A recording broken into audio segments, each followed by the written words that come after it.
사진 한 장을 보여드리겠습니다. 이 사진 아십니까?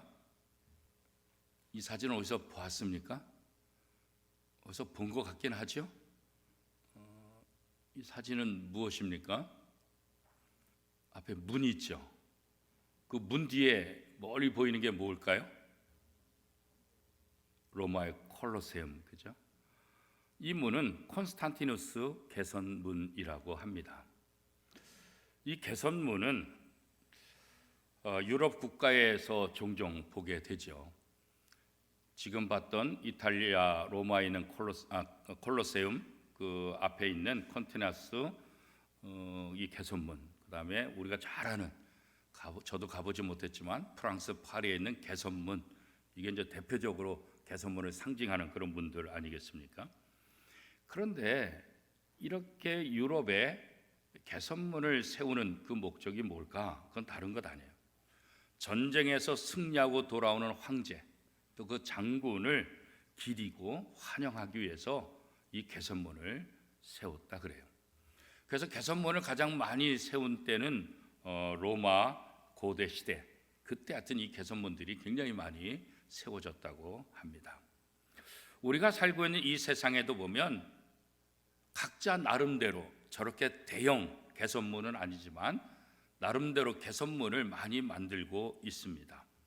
그리고 그 개선문을 통해서 자기의 승리의 기쁨을 맛보고 또 다른 사람에게 자기가 어떤 사람인지 자랑하고 싶은 그런 마음들이 있죠.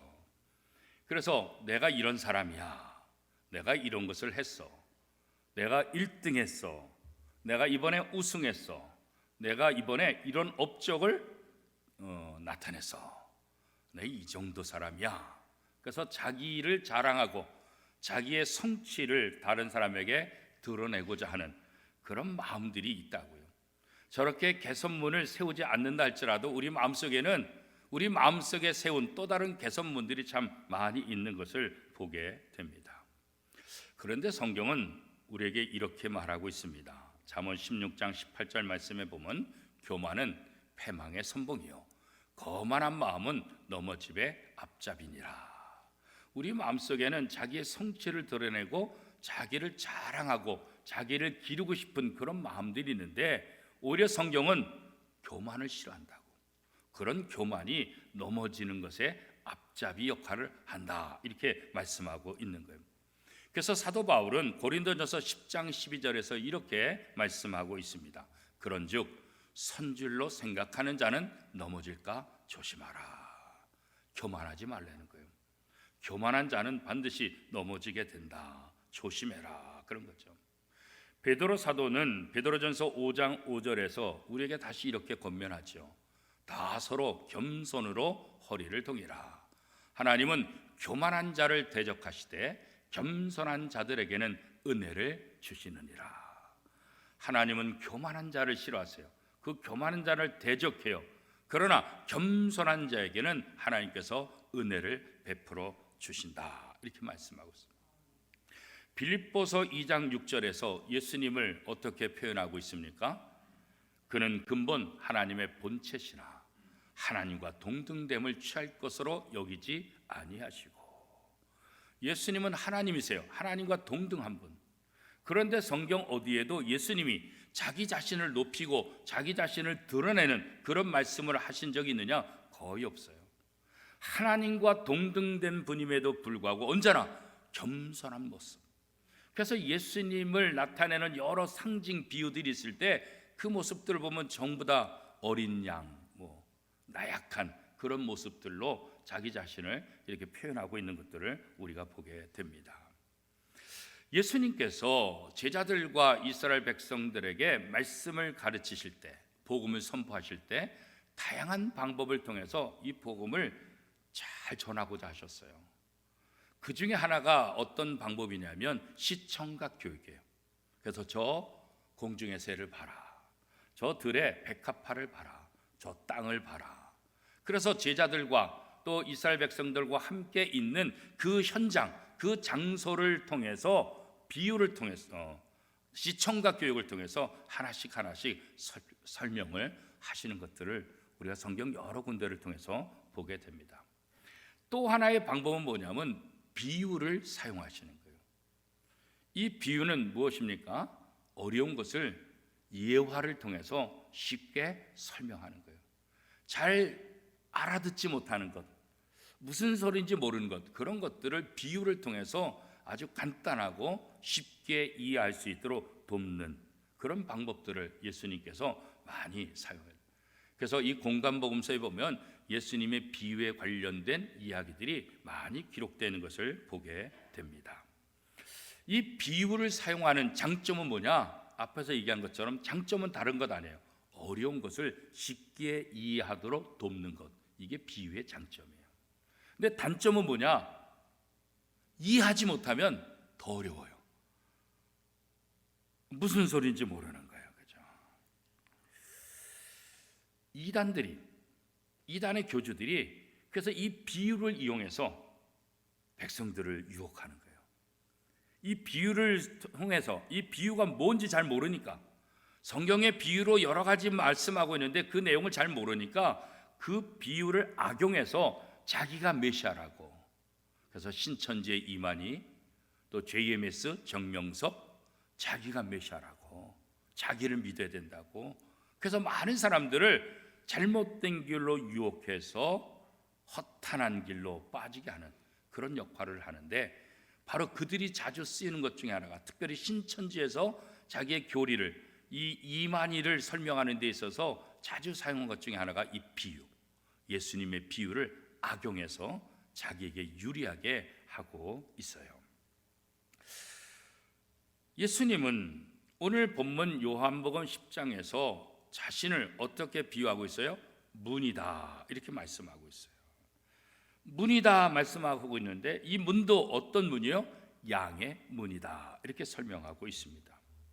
왜 예수님께서 자신을 문, 특별히 양의 문이다, 이렇게 설명을 하셨을까?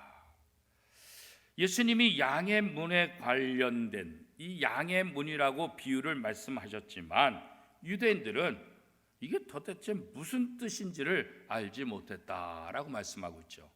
요한복음 10장 6절 말씀, 우리 한 목소리로 같이 한번 읽어보겠습니다.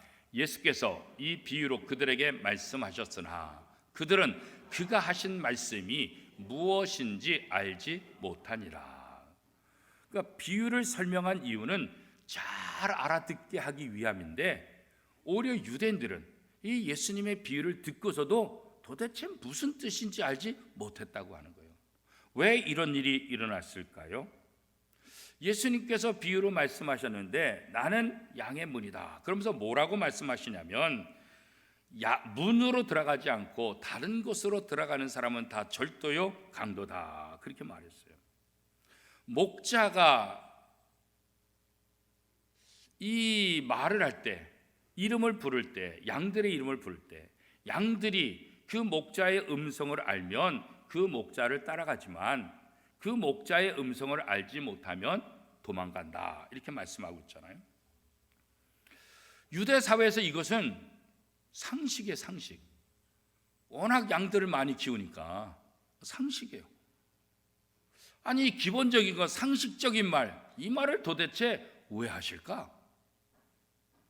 오히려 더 헷갈리는 거예요. 오히려 더 이해할 수가 없다고 그렇게 지금 얘기하고 있는 거죠. 그죠? 예전에 한 TV에서 보니까 세상에 이런 일인가, 하여튼 뭔지 모르겠는데 어떤 프로그램을 봤는데, 어떤 한 50대 중반 정도 되는 여성분이 개들을 키워요. 개들을 수십 마리를 키워요. 이 개들이 어떤 개들이냐? 길거리에 버려진 개들. 그래서 이 여자분이 홀로 사는데 길거리에 버려진 개들을 다 자기 집으로 데려다가 안방에도 건넌방에도 주방에도 거실에도 앞에도, 하여튼 수십 마리 개가, 다양한 개들이 함께 사는 거예요. 그런데 재밌는 것은 그 수십 마리의 개들의 이름이 다 있어요. 이름이. 그 이름을 부르면 대답한다는 거예요. 참 신기해요. 그래서 이 개들이 버려졌고 또 이 여인에게 입양될 때 그 상황들, 그런 것들을 통해서 개들의 이름을 지어주고 개들의 이름을 부르면 그 개들이 응답하는 거예요. 제가 그거 보면서 신기한 거예요. 그 수십 마리의 개들을 기억하는 것도 힘들고 또 그 개들이 이 여자분이 말하면 또 자기인 줄 알고 따라온다는 거, 이것도 참 신기한 거예요. 유대 사회에서 목자들이 양들의 이름을 부르는 것, 그건 기본적인 거예요. 그러니까 목자가 양들의 이름을 알고 그 양을 부를 때 거기에 응답해서 목자를 따라오게 되면 이 양들은 이 목자에 의해서 평안한 삶을 사는 거예요. 맑은 물가로 푸른 초장으로 또 위기와 염려 속에서 이 목자들이 다 막아주기 때문에 자기 목자의 음성을 듣고 그 목자에게로 가는 양들은 안전을 보호받을 수 있다. 이렇게 유대 사회에서는 다 알고 있었던 거죠. 그러니까 예수님께서 이 비유를 말씀하신 것, 이 내용은 너무나 상식적이고 너무나 보편적인 것이기 때문에 여기에 무슨 의미가 있나? 도대체 예수님이 이거 가지고 도대체 뭘 얘기하려고 하는가? 이것을 깨달을 수가 없었다. 그렇게 이제 오늘 본문이 얘기하고 있는 거죠. 그런데 예수님께서 이렇게 비유로 말씀하시는 것은 왜 말씀하실까? 이사야 선자를 통해서 하신 말씀이 있는데 이사야 6장 9절에 보면 이사야 선자가 이렇게 말했어요. 너희가 듣기는 들어도 깨닫지 못할 것이요 보기는 보아도 알지 못하리라. 예수님께서 왜 비유로 말씀하셨는가? 요 말씀을 인용해서 마태복음 13장 13절에 이렇게 말씀하셨어요. 그러므로 내가 그들에게 비유로 말하는 것은 그들이 보아도 보지 못하며 들어도 듣지 못하며 깨닫지 못함이니라. 그러니까 들어도 듣지 못하고 보아도 보지 못하기 때문에 예수님께서 비유를 통해서 잘 이해할 수 있도록 하기 위해서 내가 이 비유를 사용한다. 이렇게 말씀하고 있는 거죠. 그런데 우리가 하나님의 말씀을 듣고 깨닫기 위해서는 이 믿음을 위해서는 그냥 우리의 세상적인 지식으로 알아들 수 있을까? 그게 쉽지 않은 거예요. 그래서 사도 바울은 에베소서 1장 17절에 이렇게 말씀하고 있어요. 우리 주 예수 그리스도의 하나님 영광의 아버지께서 지혜와 계시의 영을 너희에게 주사 하나님을 알게 하시고. 그러니까 성령의 도움이 없이는 우리가 하나님의 말씀을 깨달을 수 없다는 거예요. 비유로 말씀하시기 때문에 잘못하면 오해할 수 있어요. 그러나 성령의 도우심을 통해서 이 비유가 무엇을 말하는지 깨달을 수 있게 된다는 거죠. 예수님을 자신을 양의 문이다 이렇게 말씀하셨잖아요. 양의 문은 어떤 의미가 있을까요? 어떤 역할을 할까요? 양으로 하여금 바깥에서 생활하다가 양우리로 들어가는 그 역할을 하는 거예요. 그게 바로 문의 역할이죠. 그리고 목자도 그 양의 문으로 들어가는 거예요. 다른 데로 들어가는 것은 이게 절도요 도둑이다. 그렇게 오늘 성경이 얘기하고 있잖아요. 자, 이것은 무엇을 의미할까요? 양의 우리의 양의 문을 통해서 들어갈 수 있는 것처럼 하나님의 나라는 이 하나님 나라의 문이신 예수 그리스도를 통해서만 들어갈 수 있다는 것을 상징적으로 얘기하고 있는 거예요. 다윗이 시편에서 여호와의 문, 이 의인으로서 여호와의 문에 들어간다 이렇게 표현했는데 이렇게 말씀하고 있죠. 시편 118편 20절 말씀입니다. 내가 의의 문들을 열지어다. 내가 그리로 들어가서 여호와께 감사리로다. 이는 여호와의 문이니 의인들이 그리로 들어가리로다. 여호와의 문, 의인들이 들어가는 여호와의 문, 그 문으로 들어가서 하나님의 은혜를, 하나님의 복을 누리게 될 것이다. 시편 118편 20절에 있는 이 다윗이 말한 여호와의 문, 의인들이 들어가는 이 여호와의 문, 이 문은 신약에서 무엇을 말하는 거예요? 바로 양의 문이신 예수 그리스도를 이야기하는 거예요. 예수 그리스도를 통해서만 하나님 나라 들어갈 수 있다는 것을 다윗이 이야기한 것이고, 또 신약에 와서 이 다윗이 이야기한 의인이 들어가는 여호와의 문은 바로 예수 그리스도다라는 것을 이야기하고 있는 것이죠. 또 예수님께서 자신을 문으로 표현하셨는데 그 중에 또 다른 표현은 뭐냐면 자신을 좁은 문이다 이렇게 표현하고 있어요. 마태복음 7장 13절 14절 말씀에 보면 좁은 문으로 들어가라. 멸망으로 인도하는 문은 크고 그 길이 넓어 그리로 들어가는 자가 많고 생명으로 인도하는 문은 좁고 길이 협착하여 찾는 자가 적음이라. 넓은 길은 세상의 길, 좁은 문은 영원한 하나님 나라로 들어가는 그 문, 그 좁은 문. 그래서 많은 사람들이 그 좁은 문에 들어가지 않는다. 넓은 길을 원한다는 거예요. 그런데 예수님은 그 좁은 문이 누구냐? 바로 내가 좁은 문이다. 나를 통해서만 하나님 나라 들어갈 수 있다. 나를 통해서만 구원받을 수 있다. 이 말씀을 하는 거예요. 많은 사람들이 좁은 문이기 때문에 이 문을 원치 않아요. 이 문으로 들어가는 것 쉽지 않아요. 좁은 문으로 들어가는 것, 이것이 바로 신앙생활의 시작이에요.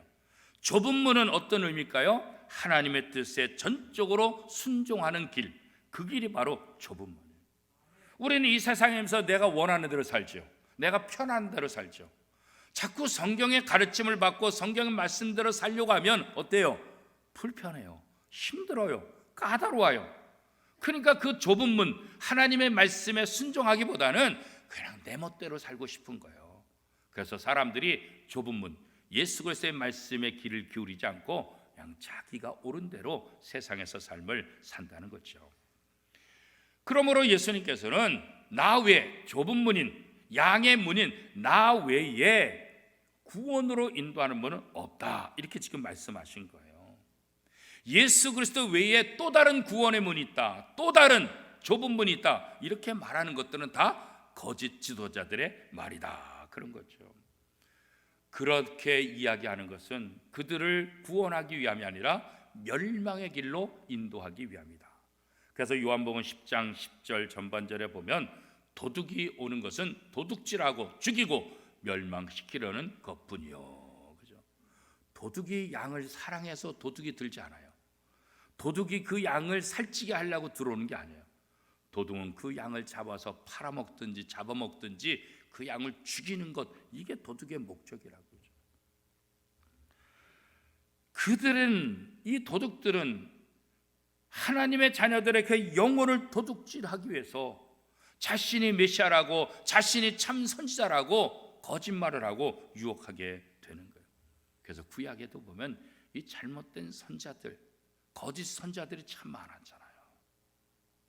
예수님께서도 소경을 인도하면 둘 다 구렁텅이에 빠진다. 여기서 말하는 소경은 누굴 말할까요? 바로 거짓 지도자들을 상징적으로 말합니다.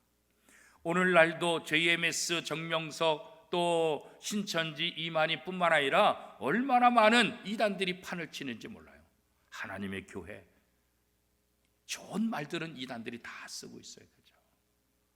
그래서 이 땅의 사람들을 현혹시켜서 멸망의 길로 가는 거예요. 이단에 빠지게 되면 처음엔 좋은 것 같고 처음에 행복한 것 같은데 시간이 지나면 어떻게 해요? 그의 영혼이 멸망당하고 재산도 다 뺏기고 가족관계도 다 파괴되고 인생도 다 파괴되는 거예요. 그걸 모르는 거예요. 그래서 예수님께서 나 외에 다른 길을 구원의 문이다, 하나님께로 인도하는 문이다, 그렇게 말하는 것들은 다 거짓이다. 이 땅의 좁은 문은, 이 땅의 구원의 문은 오직 나밖에 없다, 그렇게 말씀하고 있는 거예요. 그래서 예수님은 이 도둑과 달리 나는 이 땅에 와서 양들로 하여금 생명을 얻게 하고 그 생명을 통해서 풍성한 삶을 누리게 하기 위해서 나는 이 땅에 왔다. 요한복음 10장 10절 후반절에 보면 이렇게 말씀하시잖아요. 내가 온 것은 양으로 생명을 얻게 하고 더 풍성히 얻게 하려는 것이라. 이게 참된 목자의 모습이라. 거짓 목자는 양을 통해서 자기의 이익을 얻으려고 하지만 참된 목자는 양들을 위해서 자신을 희생하는 것, 그게 바로 참된 목자의 모습이다, 그런 거죠. 그래서 거짓 그리스도인들, 거짓 그리스도, 또 거짓 지도자들, 선지자들, 이런 사람들의 특징은 뭐냐? 다른 거 없어요. 그 사람들을 속여서 망하게 하는 거예요. 자기의 욕망을 채우는 일에 급급한 사람들, 그런 사람들이 거짓 지도자, 거짓 선지자다, 그렇게 말하는 거죠. 자, 예수님께서 자신을 양의 문이다, 이렇게 아예 선언을 하셨잖아요. 이 말은 뭐예요? 내가 구원의 문이다.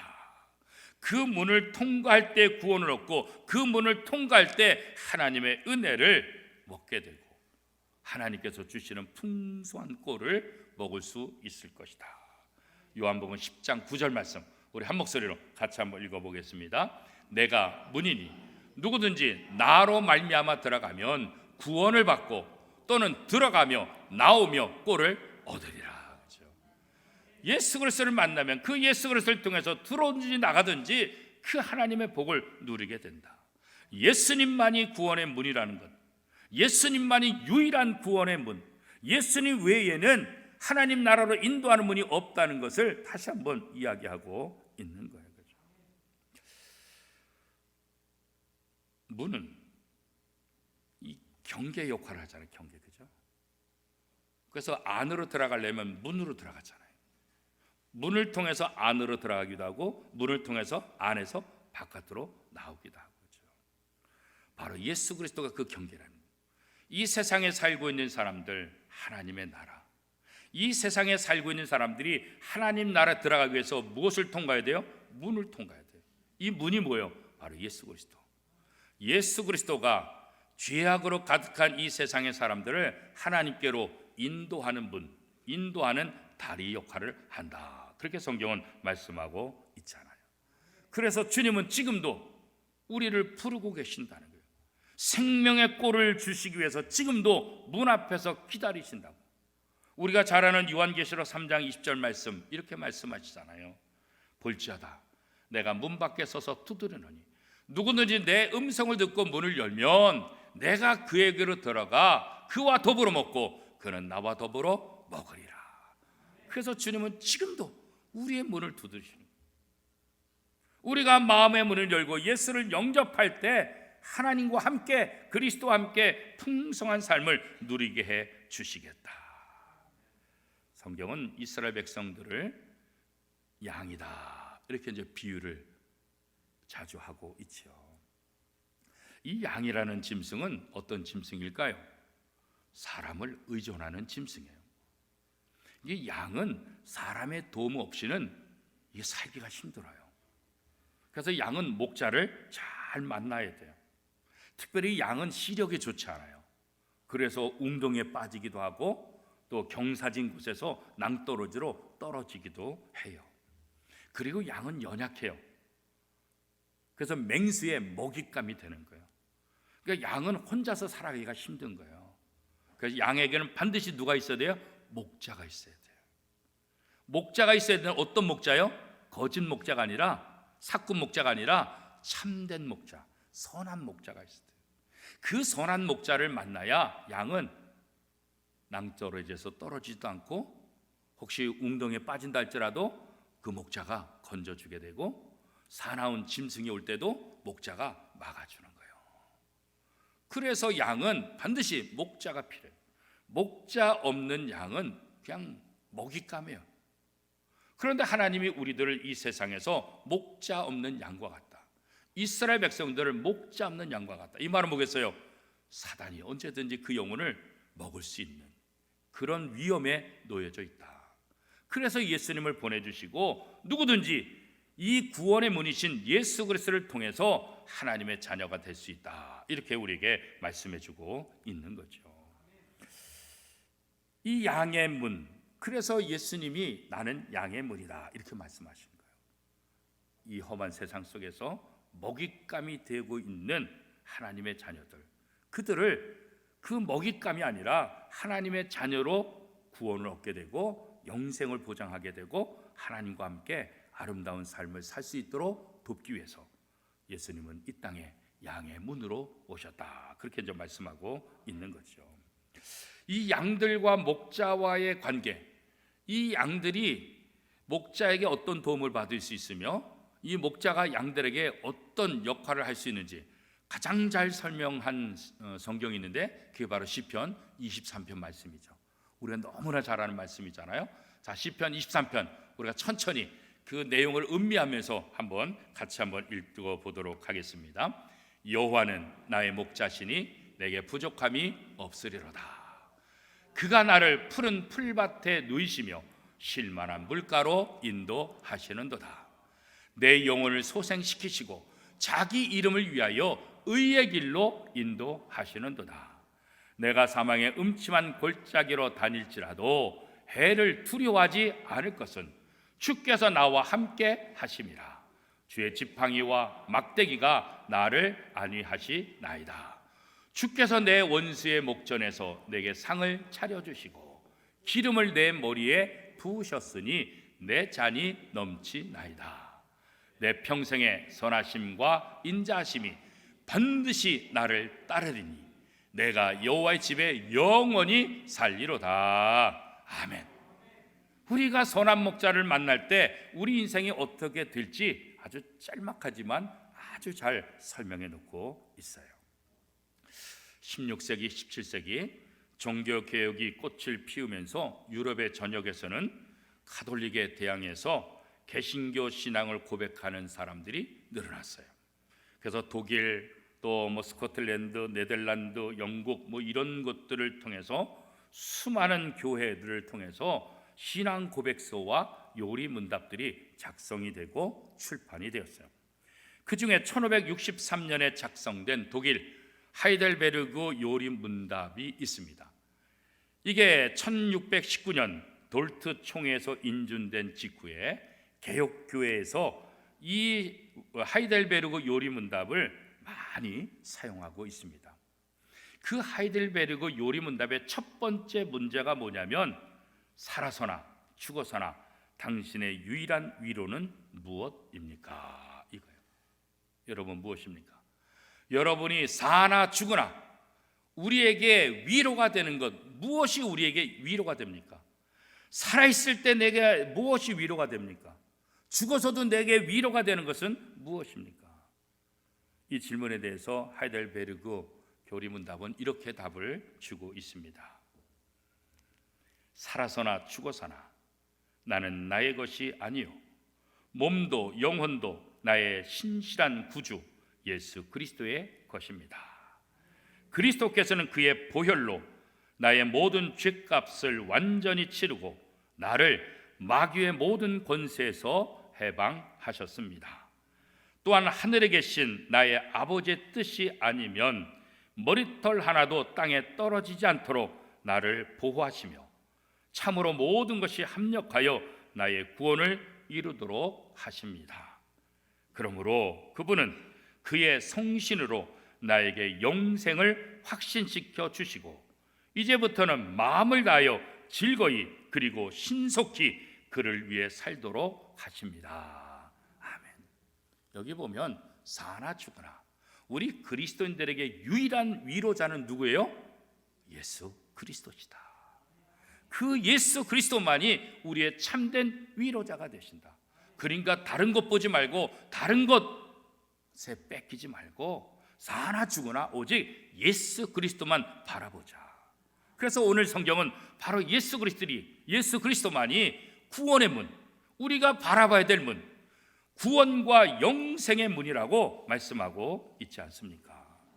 사랑하는 성도 여러분, 예수 그리스도 그분은 머리털 하나도 땅에 떨어지지 않도록 나를 보호하시는 분이다. 이 고백이 저와 여러분의 고백이 될 수 있기를 바랍니다. 이 세상을 살면서 우리는 다른 사람보다 더 앞서가려고, 다른 사람보다 더 높은 자리에 가려고 얼마나 많은 노력들을 하고 있습니까? 그런데 다른 사람보다 앞섰고 다른 사람보다 더 높았다고 생각하고 기뻐하는 그 순간 우리는 또 다른 것을 보게 됩니다. 무엇을 보게 됩니까? 나보다 더 앞서 있는 사람이 있다는 것을 깨닫게 됩니다. 나보다 더 높은 곳에 있다는 것을 그때서 깨닫는 거예요. 그 자리에 그 앞서가기 위해서 그 높은 곳에 올라가기 위해서 수단과 방법을 가리지 않고 그렇게 열심히 노력했는데 내가 아무리 노력해도 나보다 앞선 사람이 언제나 있고 나보다 높은 데에는 언제나 또 다른 사람이 있다는 사실이에요. 그러니까 우리가 이 땅에서 남들보다 앞서고 남들보다 더 높은 곳에 가려는 목적을 가지고 산다고 한다면 우리는 평생토록 불행한 삶을 살 수밖에 없는 거예요. 참된 위로의 삶을 살 수 없는 거예요. 그래서 하이델베르그 요리문답은 우리의 진정한 위로자는 예수 그리스도. 내가 어떤 상황이 있든지 예수 그리스도와 함께하면 예수 그리스도와 동행하면 그때가 가장 안전하고 그때가 가장 행복하고 그때가 가장 복된 삶이라는 것을 우리에게 말씀하고 있는 것입니다. 성도는 구원의 문이신 예수 그리스도, 그분을 통해 영생과 풍성한 은혜를 누릴 수 있습니다. 그러므로 우리는 예수 그리스도를 통해서 우리에게 복을 베푸신 하나님의 은혜를 날마다 감사하며 찬송과 영광을 돌리는 삶을 살아야 하는 것입니다. 사랑하는 오미동교회 성도 여러분, 예수님만이 구원과 생명의 문이십니다. 양이 우리의 문을 통해 들어가고 나오듯이 그리스도인들은 우리의 문이신, 우리의 구원의 문이신 예수 그리스도를 통해서만 생명과 진리, 그 하나님의 나라에 들어갈 수 있는 것입니다. 예수님 이외의 어떤 길도 멸망으로 인도할 뿐이라는 사실을 우리가 다시 한번 기억하고, 예수님만이 생명의 길 되심을 기억하고, 그 예수 그리스도와 함께 사나 죽으나 하나님을 기쁘시게 하는 복된 삶을 살아가고, 또 이 예수 그리스도를 증거하는 증인의 삶을 살아가는 저와 여러분의 삶이 될 수 있기를 축복합니다.